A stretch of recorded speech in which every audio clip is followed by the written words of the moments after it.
நான் திருப்பூர் மாநகராட்சி 4வது மண்டலம் 52வது வார்டு செக்குக்கார் தோட்டத்துலேருந்து பேசுகிறேங்க.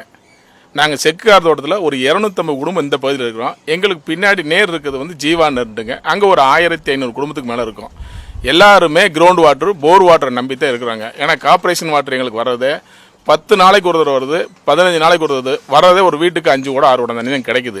இந்த போர் இந்த தண்ணியை நம்பி தான் நாங்கள் இருக்கிறோம். இப்போ இந்த தண்ணி பார்த்துக்குங்க, சேடு கலர் மங்கி பின்னால் டையிங் இருக்குது. டையிங் வந்து அவங்க சாயப்பட்டறையை வந்து சுத்திகரிப்பு பண்ணாமல் தண்ணியை வெளியே விடுற காரணத்தினால தண்ணி வந்து கலர் மாறி பூரா ஒரே தொந்தரவு. குழந்தைகளை யாரும் குளிக்க வைக்க முடியாது, துவைக்க முடியாது, பாத்ரூம் கொண்டு போக முடியாது. அப்படியே போனால் பூராத்துக்கு தொழுநோய் மாதிரி நோய் தொற்று ரொம்ப ஏற்படுதுங்க.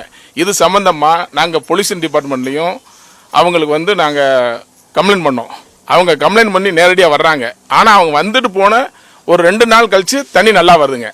சரி, நல்லா வந்திருக்குன்னு நினச்சி சந்தோஷப்பட்டோம்னா திருப்பி அடுத்து பார்த்தீங்கன்னா மறுபடியும் இதே மாதிரி தண்ணி வந்து அந்த தண்ணியோட நிலைமை இப்படி இருக்குங்க.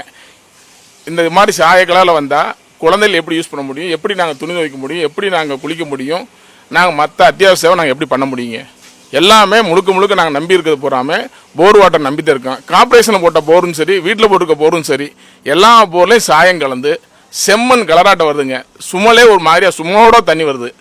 தயவு செய்து வந்து இதுக்கு வந்து எங்களுக்கு மாசு கட்டுப்பாடு வாரிய அதிகாரி வந்து இதுக்கு தலையிட்டு எங்கள் இந்த டையிங் பிரச்சனை வந்து சாயக்கழிவு வந்து சுத்திகரிப்பு பண்ணி விட்டாலே எங்களுக்கு போதுமான விஷயங்க. சுத்திகரிப்பு பண்ணி வராமல் காரணத்தினால தான் இந்த பிரச்சனை வருதுங்க.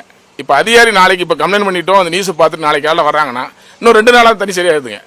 அவங்க போனதுக்கப்புறம் மறுபடியும் என்ன ஆகுதுங்க, எச்சா கலர் ஆகுதுங்க. அப்போ எந்த பிறந்த குழந்தை கை குழந்தை நம்பி பூரா முழுக்க நாங்கள் இருக்குது பூராமல் இந்த போர் வாட்டரை நம்பி தான் இருக்கிறோம். போர் வாட்டரில் இந்த மாதிரி வந்தால் இதுக்கு என்ன பண்ண முடியுங்க? தமிழக முதலமைச்சர் விஜய் அவர் ஆட்சியில் இதுக்கு ஒரு நல்ல ஒரு தீர்வு நடக்கணும்னு நாங்கள் எதிர்பார்க்குறோங்க.